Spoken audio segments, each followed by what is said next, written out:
Yo tout le monde, j'espère que vous allez bien. Épisode 15 de ma série vidéo sur la création de ma future usine de production de CBD. Dans cet épisode, on va continuer la partie électricité, on va enfin s'attaquer aux tableaux électriques. J'aimerais bien aussi également monter au niveau des volumes de traitement d'air pour continuer la préparation de ces espaces en vue de l'installation prochaine des extracteurs intracteurs d'air. Et puis s'il me reste un petit peu de temps, on commencera à parler de la partie plomberie avec notamment la prévision d'une alimentation et d'une évacuation en eau ici dans la pièce. Ok, bon.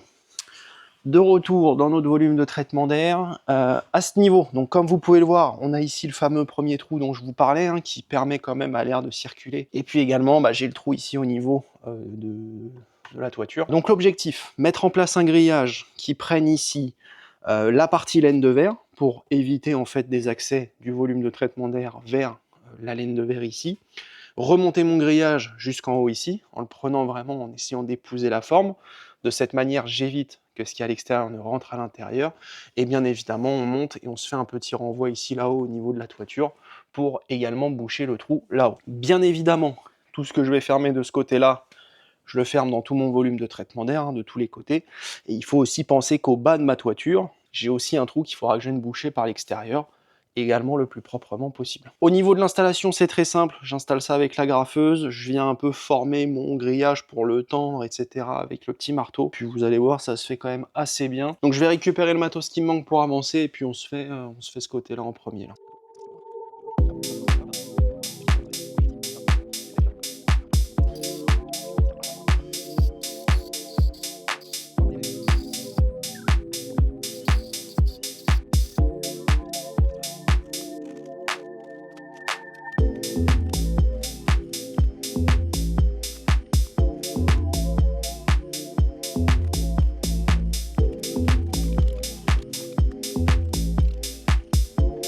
Bon écoutez, on n'est pas trop mal sur la partie mise en place du grillage dans le volume de traitement d'air. Quelques petites finitions à refaire, de la mousse polyuréthane à remettre aussi également par endroits pour rattraper l'isolation entre les volumes. Mais surtout, le point que je voulais aborder avec vous, c'est le fait de bien penser à vous organiser quand vous faites un projet comme ça.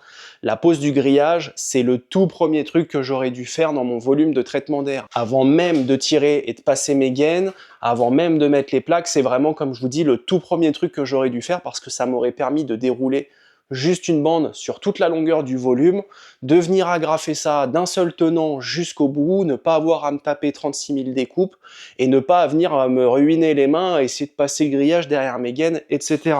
Donc tout ça pour dire que voilà, si jamais vous avez un projet similaire, que vous n'êtes pas du métier comme moi, essayez soit de bien vous faire accompagner, ou à minima vraiment d'essayer de dérouler le plus loin possible votre projet, pousser le raisonnement au plus loin pour justement ordonnancer le mieux possible les étapes et éviter d'avoir à faire et défaire des choses et donc potentiellement gâcher du matériel. Je sais que c'est plus facile à dire qu'à faire parce que même moi je fais les erreurs, mais justement je fais les erreurs, donc faites en sorte de ne pas les faire. D'ailleurs, vous l'avez peut-être vu derrière moi, les prises ici sont posées, je vous envoie avec mon mois du passé, on va s'occuper de ça. Je vous en ai parlé rapidement dans le dernier épisode, j'ai pas été en mesure de ressortir les fils au niveau de mon réseau électrique pour mes futurs ventilateurs de brassage, pour la simple et bonne raison que comme d'habitude j'ai fait un peu les trucs de travers.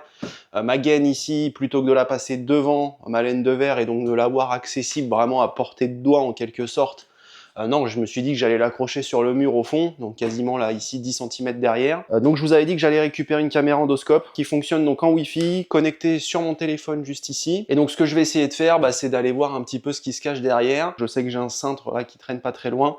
Essayer d'aller récupérer ma gaine pour me la ramener à proximité de mon trou et commencer du coup à aiguiller mon fil dedans. Contre le mur, hop, et là voilà.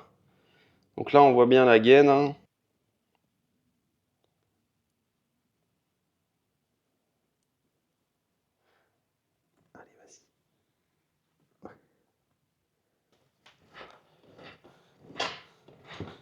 Je vais poser le micro, je vous fais un petit accéléré, dans l'idée de toute façon, un coup d'endoscope, je ressors la gaine, je la coupe, je ressors les fils, et j'aiguille comme ça en suivant jusqu'à retourner dans ma pièce de croissance jusqu'au dernier ventilateur.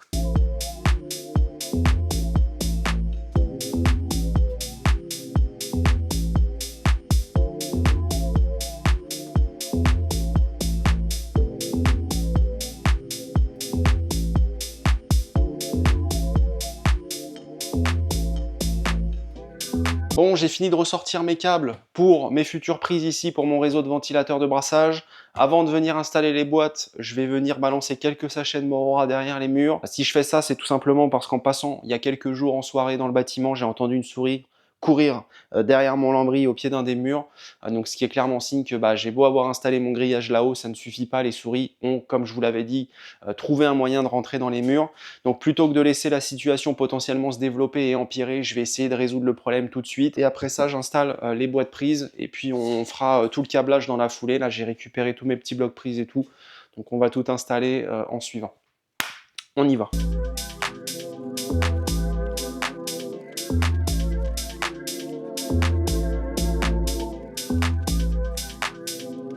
Voilà.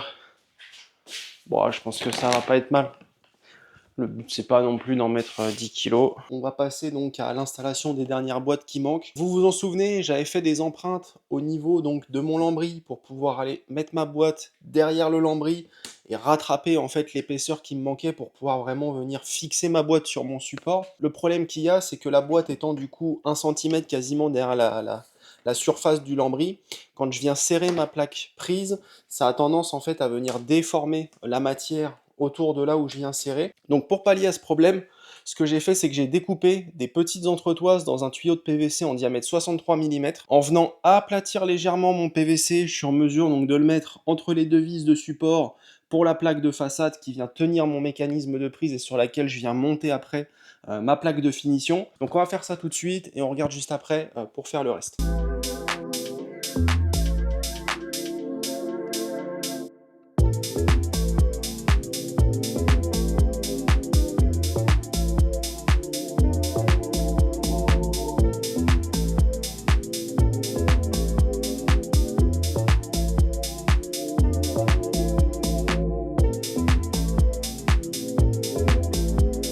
Bon, de retour dans le présent, donc comme vous venez de le voir, on s'est occupé de câbler les prises, on s'est occupé aussi de câbler le réseau pour les futurs ventilateurs. On va pouvoir s'attarder maintenant sur la partie tableau électrique sur lequel il faut que je fasse une petite aparté parce qu'une fois encore, je me suis planté. Ça devient une habitude là dans ces derniers épisodes là de rattraper des erreurs du passé. On l'a en fait tout simplement sous-dimensionné. On était parti ici sur 3 x 18 modules. Ça, c'était sans prendre en compte le fait que il allait y avoir l'équilibrage de phase à faire. Donc forcément, je triple le matériel à mettre dans le tableau électrique. Pour l'instant, je rénove que 2 pièces, mais il y en a 2 de plus derrière que je vais venir rénover dans les prochains mois. Ça, c'est pareil, c'est des choses en plus qui viennent se rajouter ici au niveau du tableau. Quand on commence à faire un peu la somme de tous les besoins qui ont été pris en compte et tous ceux qui n'ont pas été pris en compte, on se rend assez vite compte en fait qu'on va jamais avoir assez de place dans ce petit tableau électrique là. Plutôt que de racheter tout un ensemble plus grand, etc. et de potentiellement gâcher ce tableau, on en a acheté un deuxième, exactement le même, et puis je vais juste venir modifier mon ossature bois pour pouvoir avoir un tableau en dessous de l'autre, les accoler ensemble. Je vais en plus de ça pouvoir bénéficier d'avoir 2 tableaux pour faire une séparation entre la partie commande et la partie puissance. Donc bref, je vais avoir un petit peu de taf pour pouvoir rattraper justement toutes ces petites erreurs. Donc on va s'en occuper tout de suite et on va aussi commencer à équiper un petit peu le tableau parce que j'ai déjà reçu un peu de matériel.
Bon, mais voilà, les tableaux sont installés.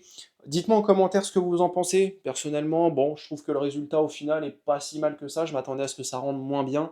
On est d'accord, ça aurait été certainement beaucoup mieux d'avoir un seul et unique tableau qui soit dimensionné comme il faut, etc. dès le début. Mais honnêtement, là, je pense qu'on est vraiment pas trop mal. La prochaine étape maintenant, faire la fenêtre dans le tableau de puissance pour pouvoir tout simplement passer mes gaines depuis l'arrière des tableaux.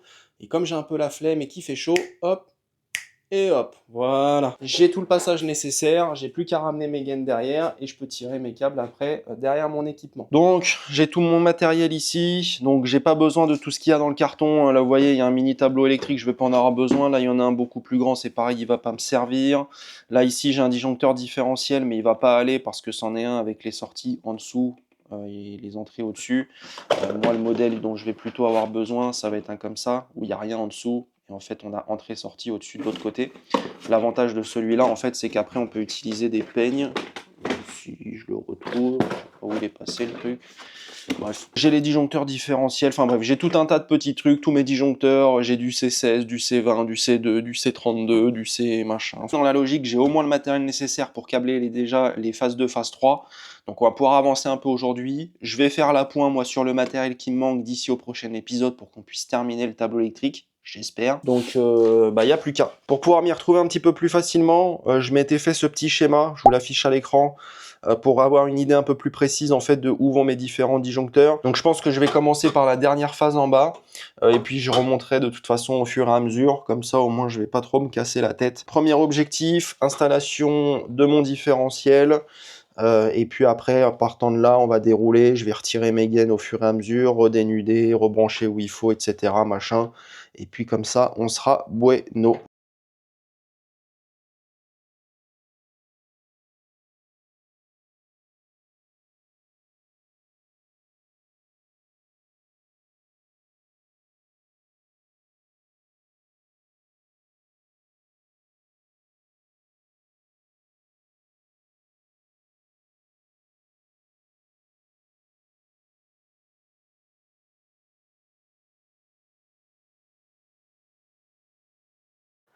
Bon, mais voilà le résultat. Donc pour rappel, ici en bas, j'ai la plupart de mes réseaux, donc les éclairages d'ambiance, les prises qui sont au mur, etc. Ici, donc j'ai câblé mon réseau de lampe numéro 2 dans ma salle de croissance, dans ma salle de floraison. Ici, j'ai l'extracteur. Alors l'extracteur, je l'ai quand même câblé, mais il va falloir que je vienne ajouter à côté un petit disjoncteur intelligent. Donc je viendrai le décabler après, je le recablerai sur le disjoncteur intelligent, c'est pas très grave. C'est pour ça qu'il est à l'écart, hein. J'ai fait la même chose ici là-haut, hein. Donc réseau numéro 3 salle de croc, réseau numéro 3 salle de flow et réseau d'extracteur d'air pour la salle de floraison. Donc ici j'ai mis en place les disjoncteurs différentiels. Comme vous remarquez, c'est pas tout à fait les mêmes que celui qui est tout en bas. Donc je viendrai les remplacer après pour en mettre qui sont compatibles pour de l'installation type peigne. Mais bon, pour l'instant, je les ai mis en place, comme ça au moins j'ai l'équivalent de l'encombrement et j'ai une idée précise. De toute façon, ce bloc-là ici sur le rail numéro 1, vous vous en souvenez, il va venir se décaler un petit peu par la droite parce que il va falloir que je mette mon disjoncteur général ici, ainsi que le petit compteur de courant juste à côté. Je viendrai également installer une petite prise comme ça dans le tableau, parce que c'est toujours bien d'en avoir une. Et puis de toute façon, on viendra ajouter 2-3 petites bricoles. Le gros du travail restera à faire de toute façon dans la partie tableau de commande, où là, il va me falloir encore des disjoncteurs, les horloges, les relais, et tout un tas de choses que je viendrai mettre en place quand je les aurai réceptionnés. Bon, je vous propose qu'on s'attarde maintenant sur la partie plomberie. Vous vous en souviendrez peut-être, je vous avais dit il y a quelques épisodes de ça que j'allais vouloir venir installer ici au niveau du coin un petit évier. On avait déjà réalisé les perçages pour l'alimentation en eau et pour l'évacuation en eau. Pour vous rafraîchir un peu la mémoire, se trouve sous cette plaque en inox le robinet d'alimentation générale en eau du bâtiment. On peut d'ailleurs y jeter un œil tout de suite. Voilà, comme vous pouvez voir, il y a juste le robinet là qui dépasse.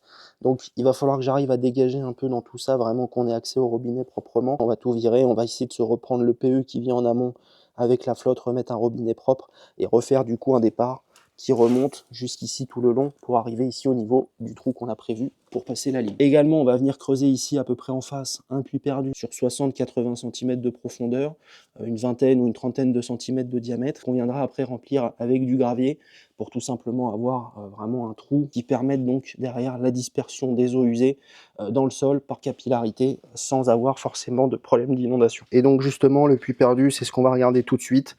J'ai le petit piolet qui est juste là pour essayer de commencer à creuser, voir si ça passe. Si jamais c'est trop galère, je sortirai l'artillerie lourde, j'ai un marteau piqueur qui attend derrière, et dans ces cas-là on défoncera tout au marteau pilon.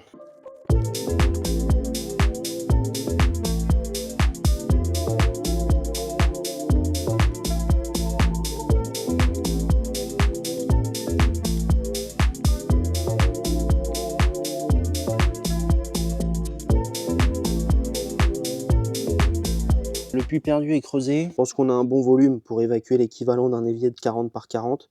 Ce que je vais faire dans l'immédiat, c'est que je vais profiter d'être dans toute cette histoire là de creuser, etc. pour me faire une petite tranchée qui revient jusqu'à mon regard ici.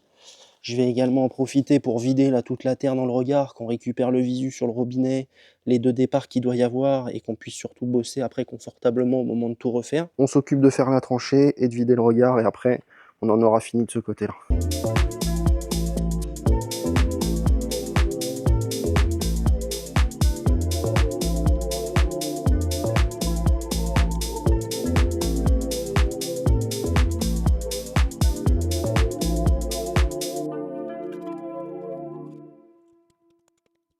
Bon, j'ai sorti mon plus beau chapeau. On se retrouve quelques jours après que j'ai creusé ici mes réservations pour mon puits perdu, mon puits d'infiltration, on appelle ça comme on veut, on s'en fout.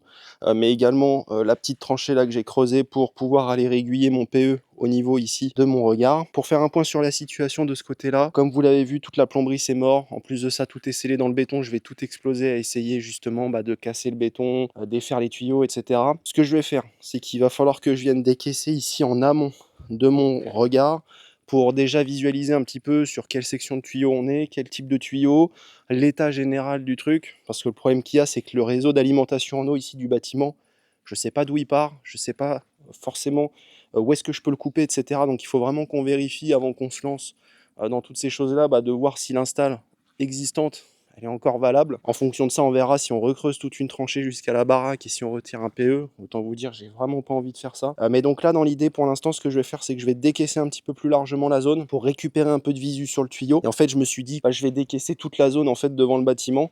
Comme vous pouvez le voir juste là, j'ai une bordure en béton. J'ai la même chose de ce côté-là. Le but, ça va être de vider sur 10 cm de profondeur toute la terre ici au niveau de l'entrée. Je viendrai après ça installer un bidim, donc un géotextile en plastique là, qui permet d'éviter la remontée notamment des adventices, des différentes plantes, etc. Et puis après, je viendrai balancer 10 cm de gravier propre. Comme ça, on aura une belle entrée, bien nette, bien clean, qui le restera dans le temps. Et que je ne vais pas récupérer des chardons ou des merdes qui poussent partout, que ça va me faire chier dans l'entrée, que ça va faire dégueulasse. Donc on va faire ça propre. Bien évidemment, une fois encore, comme je suis malin, j'ai bien choisi ma journée pour faire ça. Ils annoncent 30 ou 35 degrés, je crois, aujourd'hui. Il est 11h30, donc autrement dit, on est vraiment dans la fourchette horaire parfaite pour faire ce genre de travaux un petit peu physiques. Je vais décaisser au moins dans un premier temps en amont de mon regard pour visualiser un petit peu au niveau du tuyau. Je verrai si j'ai la déterre et si je suis pas trop claqué pour faire tout le reste aujourd'hui. Bon, mais voilà le résultat. Après avoir creusé pendant à peu près 1 heure, comme vous avez vu, j'ai trouvé un espèce de... un autre regard en fait fait avec ça là. Il y avait un bout de plastique comme ça là, une espèce de bout de tuyau, je sais pas trop ce que c'est, enfin bref. Ils avaient fait un regard autour de ce machin là, je sais pas ce que c'est, un robinet d'arrêt ou un truc comme ça, j'en ai aucune idée. Comme vous pouvez voir, il y a de la flotte au fond, j'avais balancé quasiment 8 litres d'eau là dans le trou pour profiter justement de la présence de l'eau, pour désagréger le plus possible l'argile, le sable autour de tout cet ensemble là pour pouvoir vraiment l'isoler et pouvoir bosser dessus au besoin. Dans tous les cas, pour l'instant, je vais laisser cette partie là de côté. Il faut que je fasse le point avec mon plombier et qui est le daron comme d'hab, qu'on voit un petit peu ce qu'on fait, ce qu'on décide de faire, déterminer si l'installation existante elle est encore bonne, et en fonction de ça on verra peut-être pour modifier un petit peu la plomberie de ce côté là, remettre peut-être un robinet, une vanne, un truc un petit peu plus solide justement pour avoir quand même un robinet d'arrêt au cas où sur la ligne. Et donc après on verra pour ramener la flotte dans le bâtiment, donc en retirant un PE ou un truc comme ça. Mais on finira toute cette partie plomberie dans le prochain épisode. Écoutez, on va en rester là pour aujourd'hui. Un épisode plus long que d'habitude. En même temps, il y avait des sujets assez importants à traiter. On terminera tout ça dans le prochain épisode. Merci à vous d'être resté jusqu'à la fin de la vidéo. N'hésitez pas, si la vidéo vous a plu, à liker, à partager. Donnez-moi également votre avis en commentaire sur ce que vous avez pensé des avancées du jour. Comme d'habitude, retrouvez tous les liens vers mes réseaux sociaux dans la description.